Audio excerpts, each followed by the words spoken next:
अस्सलाम वालेकुम, मैं हूं रज़वान अशरफ। आसिफ अली ज़रदारी आखिरकार ऐवान सदर छोड़ के सिंध चले गए हैं और सिंध के अंदर जाके उन्होंने बड़ी अहम तरीन मुलाकातें की हैं।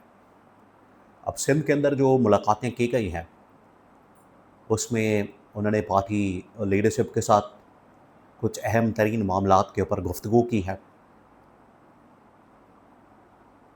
अब इसकी टाइमिंग बड़ी अहम है। इस मौके पर जब पाकिस्तान की सूरत हाल बड़ी क्रिटिकल है, मामलात बड़े ही ख़राब हैं, ऐसे में आसिफ अली ज़रदारी का ऐवान सदर छोड़कर सिंध के अंदर जाकर बैठना, मुलाकातें करना और फिर बिलावल के ज़रिए से नवाज़ शरीफ के ऊपर और मरियम नवाज़ के ऊपर हमले करना, आज़ाद कश्मीर इलेक्शन की आड़ में, और जो पंजाब की लीडरशिप है उसका हमले करना मरियम नवाज़ के ऊपर या पंजाब गवर्नमेंट के ऊपर। और वहाँ पर बैठकर जो हुकूमत के साथ, इत्तेहादी जमात के साथ, नून लीग के साथ इख्तलाफात हैं उनका हल निकालना, उसके ऊपर पार्टी लीडरशिप के साथ गुफ्तगू करना, बात करना और इसका हल निकालना।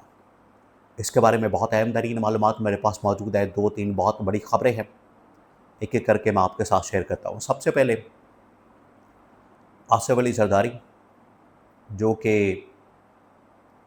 इस वक्त रडार के ऊपर तो मौजूद है, वो काफ़ी अरसे से, ख़ास तौर पर जब पाकिस्तान इंडिया की जंग ख़त्म हुई थी उस वक्त से लेके आज तक वो रडार के ऊपर मौजूद है और किसी वक्त भी उनकी रिप्लेसमेंट आ सकती है। और रिप्लेसमेंट ज़ाहिरी बात है वो फिर इस्टेब्लिशमेंट की जानिब से होगी। इस्टेब्लिशमेंट अपनी रिप्लेसमेंट लेकर आती है और उसमें ज़्यादा चांसेस हैं फील्ड मार्शल के, जनरल आसम के सदर बनने के। तो तब से आज तक एक थ्रेट तो मौजूद है। अब हालात क्योंकि ज़्यादा बिगड़ते जा रहे हैं, जो इकोनॉमिक सूरत हाल है, पॉलिटिकल सूरत हाल है और जो सिक्योरिटी सूरत हाल है बहुत ज़्यादा बिगड़ चुकी है, हालात बहुत ज़्यादा ख़राब हो चुके हैं। ऐसे में आसिफ अली ज़रदारी का ऐवान सदर को छोड़ के सिंध के अंदर जाके बैठना। अब सिंध के अंदर क्यों गए, वहाँ पर उनकी क्या मुलाकातें हो रही हैं और क्या डिस्कशन हो रही है। सबसे पहले वहाँ पर पार्टी लीडरशिप के साथ मुलाकात के अंदर ये पॉइंट उठाया गया है कि जो नून लीग है वो हमारी डिमांड्स को पूरा नहीं कर रही, हमारे मुतालबात को पूरा नहीं कर रही और ना हमें वफाक के अंदर शेयर देने के लिए तैयार है। अगर गवर्नमेंट के अंदर नहीं तो कम से कम ठेकों के अंदर, प्रोजेक्ट्स के अंदर और फाइनेंशियल मामलात के अंदर। बिल्कुल उसी तरीके से पंजाब के अंदर भी जो एक इनके दरमियान फार्मूला तय पाया था, उसके मुताबिक जो पंजाब के अंदर पंजाब गवर्नमेंट, मरियम नवाज़ की गवर्नमेंट है, वो भी इनको शेयर देने के लिए तैयार नहीं। तो ये एक पावर शेयरिंग फार्मूला का, उसके ऊपर तहफ़्फ़ुज़ात का सिलसिला तो है, इख्तलाफात का वहाँ पर सिलसिला तो है। वहीं पर अब नून लीग की जानिब से पीपल्स पार्टी के ऊपर इल्ज़ामात की बौछार की गई है। पीपल्स पार्टी के ऊपर इल्ज़ामात लगाए गए हैं करप्शन के, लूट-मार के, मनी लॉन्ड्रिंग के, दुबई के अंदर जायदादें बनाने के, प्रॉपर्टियाँ बनाने के, बैंक बैलेंस बनाने के। और ये वो नून लीग, ये पीपल्स पार्टी को इस बात का पता है कि ये वो नून लीग है जो कि ख़ुद करप्शन के अंदर इस वक्त नक्को नक भरी हुई है। और इनकी कहानियाँ, इनकी दास्तानें जो कि पाकिस्तान से लेकर लंदन तक, जायदादें, प्रॉपर्टियाँ, बैंक बैलेंस, लंदन के फ्लैट्स, वो तमाम चीज़ें। तो इसके ऊपर शदीद तरीन कंसर्न और तहफ़्फ़ुज़ात का इज़हार किया गया आसिफ अली ज़रदारी की जानिब से।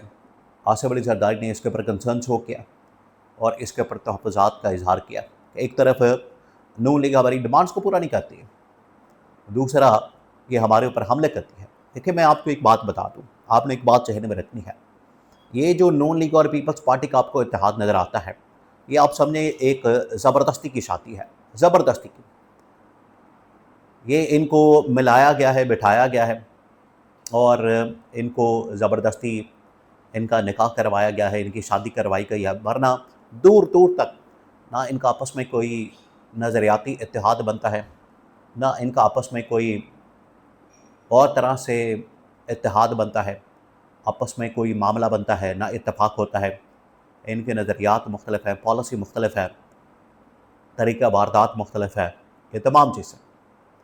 तो अब जहाँ पर नून लीग ने पीपल्स पार्टी की करप्शन के ऊपर सवालात उठाए हैं, बिल्कुल उसी तरीके से पीपल्स पार्टी ने नून लीग के मैंडेट के ऊपर सवालात उठाना शुरू कर दिए हैं। ये हालात हो गए हैं। इसका मतलब ये है कि पीपल्स पार्टी को जो थ्रेट दी जा रही है, पीपल्स पार्टी को निकालने के लिए, हटाने के लिए, आसिफ अली जरदारी को रिमूव करने के लिए, उनकी रिप्लेसमेंट लाने के लिए जो ये प्लान मौजूद है, नून लीग और इस्टेब्लिशमेंट अगर मिलकर ये प्लान बनाते हैं तो इसके अंदर ये बात बिल्कुल पीपल्स पार्टी ने कर दी है कि अगर हमें हटाया जाता है तो आपका मैंडेट भी जाली है, आपका मैंडेट भी 2 नंबर है, आपका मैंडेट भी चोरी वाला है, आपका मैंडेट भी फॉर्म 47 का है और आपका मैंडेट भी डाके वाला है। तो इस मैंडेट को फिर कबूल नहीं किया जाएगा, इसके ख़िलाफ़ फिर तहरीक चलाई जाएगी, इसके ख़िलाफ़ फिर एहतजाज किया जाएगा। ये पैगाम असल में पीपल्स पार्टी की जानिब से दिया गया। तो पीपल्स पार्टी वहाँ पर बैठ के सिंध के अंदर अपनी पार्टी लीडरशिप के साथ, अपनी जो इस वक्त टॉप लीडरशिप सिंध के अंदर मौजूद है, उनके साथ मुलाकातें की हैं, उनके साथ मीटिंग्स की हैं और इन मुलाकातों का मकसद ये है, इन मुलाकातों का मतलब ये है कि नून लीग के साथ हमने आगे कैसे चलना है, वफाक के अंदर भी, पंजाब के अंदर भी। एक ये बात, और दूसरी बात यह कि क्या हमने चलना भी है या नहीं चलना।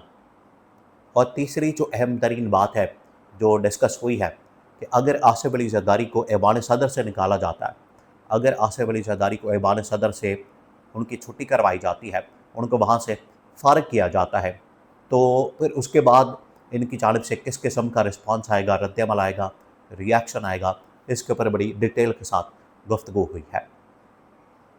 तो ये सारा एजेंडा है, ये सारा वहाँ पर मामला जो डिस्कस हुआ है और आसिफ अली जरदारी इस वक्त एक्टिव हो चुका है। उसको पता लग गया कि जैसे जैसे दिन गुजर रहे हैं वैसे वैसे उनके गिरद घेरा तंग किया जा रहा है और किसी वक्त भी उन्हें निकाला जा सकता है, किसी वक्त भी उन्हें घर भेजा जा सकता है। अगर उन्हें निकाला जाए तो आसिफ अली जरदारी के पास कम से कम ये वाला नारा लगाने का एक ग्राउंड मौजूद हो, उनके पास एक बहाना हो, मुझे क्यों निकाला। क्योंकि अगर आसिफ अली जरदारी को नवाज शरीफ की तरह निकाला जाता है तो आसिफ अली जरदारी भी चुप नहीं बैठेगा, वो भी शोर मचाएगा और इसी तरह से सड़कों के ऊपर शोर मचाता फिरेगा, मुझे क्यों निकाला, ऐवान सदर से मुझे क्यों निकाला। तो ये आने वाले दिनों में ये शोर शराबा इनकी जानिब से आपको नज़र आएगा।